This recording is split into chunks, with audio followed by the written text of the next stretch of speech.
Welcome to our channel, Prabhavi Competition Hub. On daily news from different newspaper section, we have some news important from exam perspective, and it is for 25th of March 23.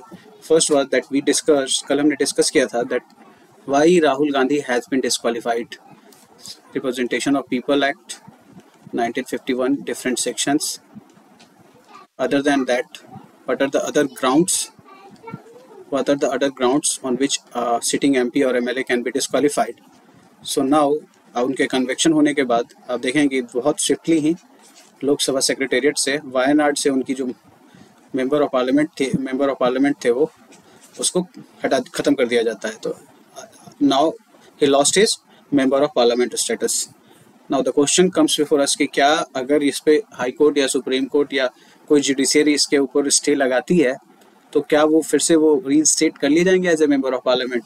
So Lok Sabha secretariat ने कहा है कि ऐसी possibility we will look after the feasibility that whether क्या उनके imprisonment को खारिज किया गया है या फिर इस पे कन्विक्शन पे स्टे लगाया गया है.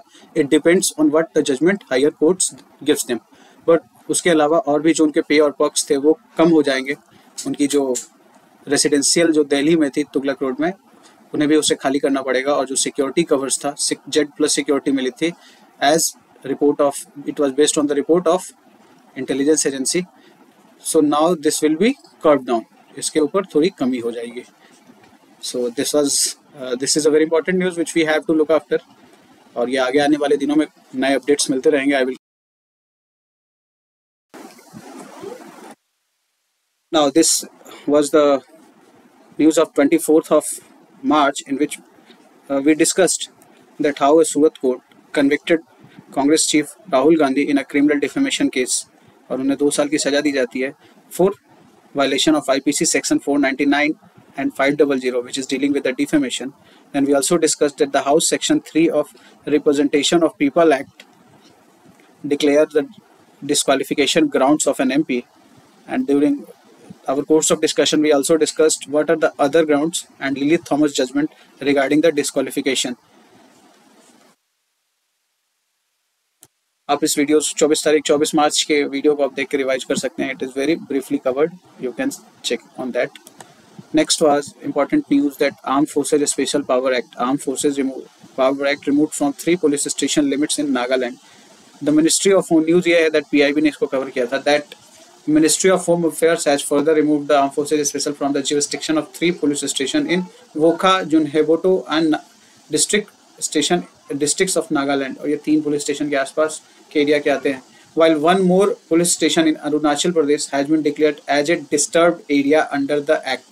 So जहाँ पर disturbed area declare किया है तो disturbed area अगर declare किया है तो उन जगहों पे आप Armed Forces Special Power Act लगा सकते हो और it can be imposed by central government or the state governments.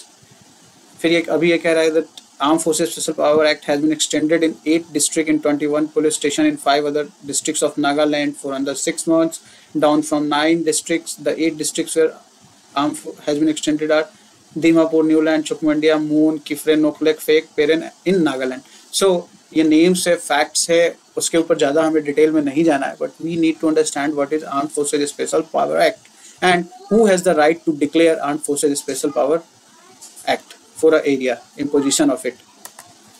थोड़ा बैकग्राउंड में हम देखेंगे कि that Armed Forces Special Power Act is different, just modified form of British era legislation. British era legislation था जो क्विट इंडिया मूवमेंट के protest के लिए यूज किया गया था and it was imposed through the 4 ordinance in 1947. आज़ादी के बाद भी इसे इम्पोज किया गया.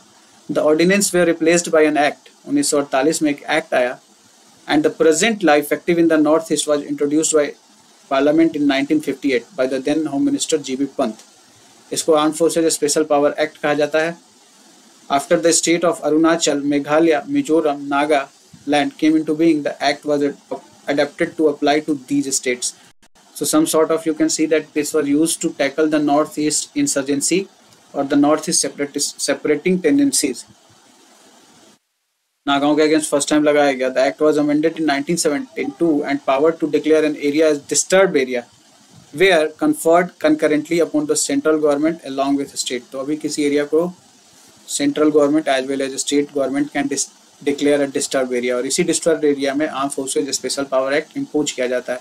बट है क्या ये? It is some sort of extra that rights and privilege immunities given to the armed forces so that in the delivery of their duty they do not hampered by the law of the land. उनको ज़्यादा ही कुछ power दिए गए हैं and those powers are being used to tackle the insurgency and maintaining the peace and tranquility of the any region.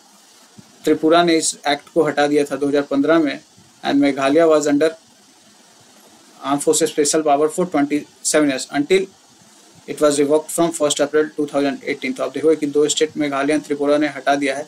अभी जो है ये 4 स्टेट्स में है, that is Assam, Nagaland, Manipur and Arunachal Pradesh. So it is a fact, ये आपसे पूछा जा सकता है एग्जाम में, that arm forces special power act first time कब किसके यूज अगेंस्ट में हुआ और अभी कौन कौन से स्टेट्स में इम्पोज है। ऐसा नहीं है कि there are no misuse of this armed forces special power act. There is always critics by the local people that it is leading to human rights violations. तो human rights violations की जब बात होती है तो we deal with committee and commitments, ठीक है। तो नवंबर 2004 में एक जीवन रेड्डी कमेटी की स्थापना की गई थी, जिन्होंने रिकमेंड किया that armed forces powers should be repealed and appropriate provisions should be inserted in UAPA act. ये एक another act है, अनलॉफुल एक्टिविटीज प्रिवेंशन एक्ट। इसमें भी 1967 का है। समय समय पे इसमें चेंजेस होते रहते हैं। 21-22 में एक चेंज हुआ और उसमें ये डिक्लेयर किया गया कि it can also impose against the individual, किसी इंडिविजुअल के अगेंस्ट भी ये लगाया जा सकता है, ठीक है। And it is some sort of preventive detention. आपने लक्ष्मीकांत में प्रिवेंटिव डिटेंशन के बारे में पढ़ा होगा, उसमें आपने टोडा, POTA, TADA, that was TADA, then POTA, then this UAPA के बारे में आप पढ़ा होगा। These are the restrictions over individuals' right of freedom, and it should be modified to clearly specify the power of armed forces and paramilitary forces, and grievances should be set up in each district where the armed forces are deployed. बाद में द्वितीय second ARC recommendation, the 5th report of the second RC on public order has also recommended the repeal of the Armed Forces Special Power Act. However, these recommendations are not implemented. What are the Supreme Court views? Supreme Court view है कि that Naga People Movement of Human Rights versus Union of India में उन्होंने upheld किया कि yes it is constitutionally it has no problem. उसके अलावा उन्होंने बोला that a suo motu declaration can be made by the central government. However, it is desirable that the state government should be consulted. अब क्या consult? Disturb area declare करने में ऐसा नहीं है कि सेंट्रल गवर्नमेंट यूनिलैटरली खुद से डिक्लेयर कर दे कि it is a disturb. Let the state government decide whether it is a disturbed area or not, or if it is falls in that disturbed area, then impose armed forces special power acts or give some special rights to your soldiers, your army or your other paramilitary force. And it says the declaration has to be for limited duration and there must be periodic review. 6 month में review होना चाहिए, और यही news आपके पास 6 महीने में हमेशा आता रहता है कि whether it has been increased, duration increase कर दिया गया या रिड्यूस कर दिया गया। फिर कहा गया that while exercising the power conferred upon him by armed forces with authorized officers should use minimal force, and this is the problem, that force is used against those who are not having even any arms ammunitions. और अब कभी कभी आप fake encounters की बात सुनोगे, specially north east regions में। सो this is that class of interest जहाँ पे arm forces special power acts को क्रिटिसाइज किया जाता है। Another important news was that there was a 10 crore penalty on Kerala for failure to protect Ramsar sites. Ramsar sites को protect नहीं करने के लिए 10 करोड़ रुपए की जुर्माना लगाया गया है केरला गवर्नमेंट के। और किसने लगाया है? तो national green tribunal. National green tribunal is a tribunal established to look after the environmental protection law and its implementation.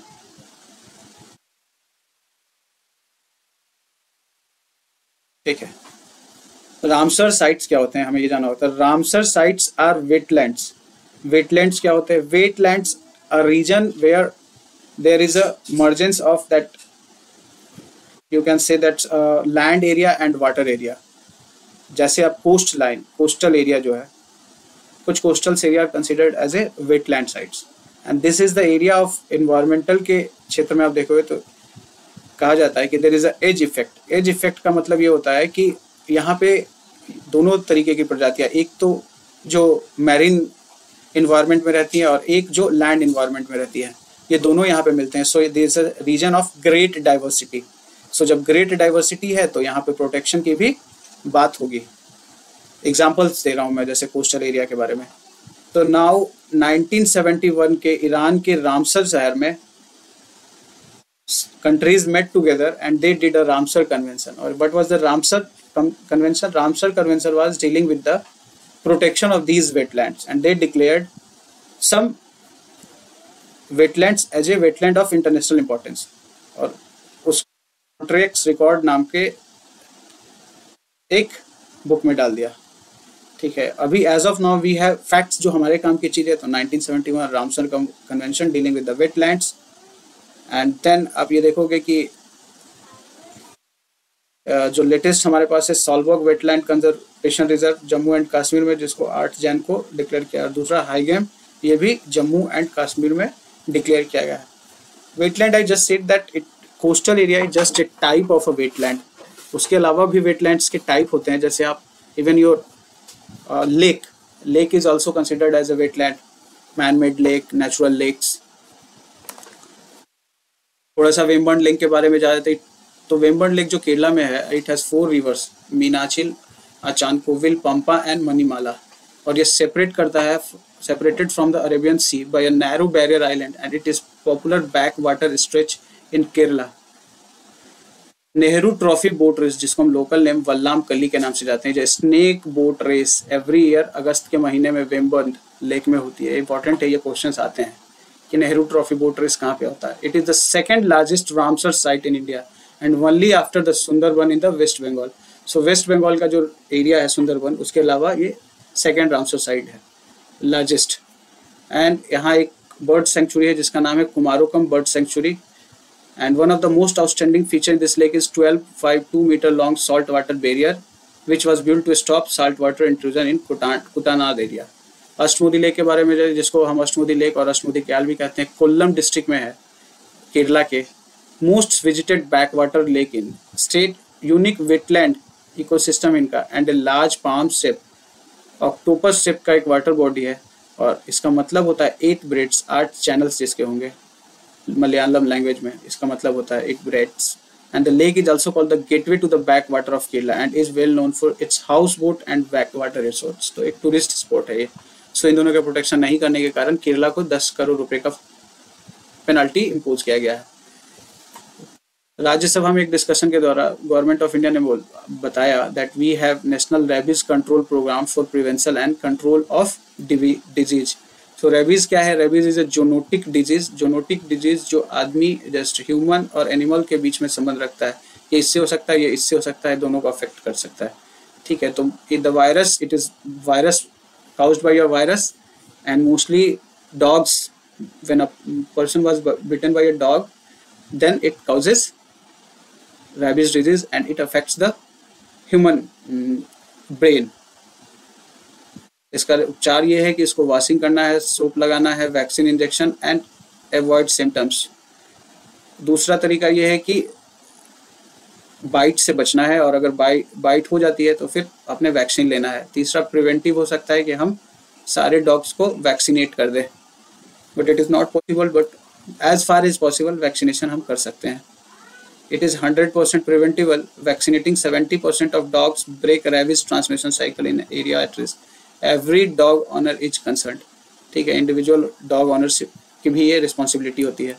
तो थोड़ा बैक में जाते हैं। Union ministry of fisheries, animal husbandry and dairying elaborated about rabies control India in written reply. ठीक है, written reply दिया है। अब स्टार्ड क्वेश्चन, अनस्टार्ड क्वेश्चन ये आपने पढ़ा होगा, जो हम क्वेश्चन पीरियड में पूछते हैं। तो इट वाज रिप्लाई रिटन, तो written reply was given in Rajya Sabha unstarred question के लिए। Ministry of fisheries, animal husbandry and ministry of health action plan for dog mediated rabies NAPRE from India. तो इसको बोला है कि रेबीज को हम टारगेट करते हैं 2030 तक खत्म करने के लिए, और इसके लिए उन्होंने रेबीज कंट्रोल प्रोग्राम लॉन्च किया। इसमें क्या है? Provision of rabies vaccine and rabies immunoglobulin through national free drug initiative. Training किसका? जो डील करते हैं डॉग बाइट से, सर्विलेंस सिस्टम, केसेस रिपोर्ट हो रहे हैं या नहीं, ये इसकी बात करते हैं। Creating awareness about the rabies prevention, लोगों को बताना आप कैसे बच सकते हैं। अब ये देखो, vaccine preventable zoonotic viral disease, dog 99% cases के लिए जिम्मेदार होते हैं। The most of cost effective prevention strategy vaccinating dogs. एक इंपॉर्टेंट ये रहा that exercises, you have to just look exercises के बारे में थोड़ा आप ब्रीफली जाना करो तो ये एक्सरसाइज कोंकण हमने अभी बायलेटरल मेरीटाइम एक्सरसाइज किया है, and it's a bilateral maritime exercise between the Indian Navy and the UK Royal Navy. INS Trishul जो था guided missile frigate and HMS Lancaster a type 3 guided missile frigate, ये UK का इन्होंने participate किया। इसका purpose ये है that Indian and Royal Navy will interoperability, एक दूसरे के साथ वो ऑपरेटेबल हो जाए, ये इसका पर्पस था। So this was some basic facts related to today's news which need to be remembered for examinations, and thank you very much। Continue करने के लिए वीडियो सीरीज के लिए कुछ चेंजेस हो कमेंट्स करें। Thank you very much. कल फिर मिलते हैं। Have a nice day.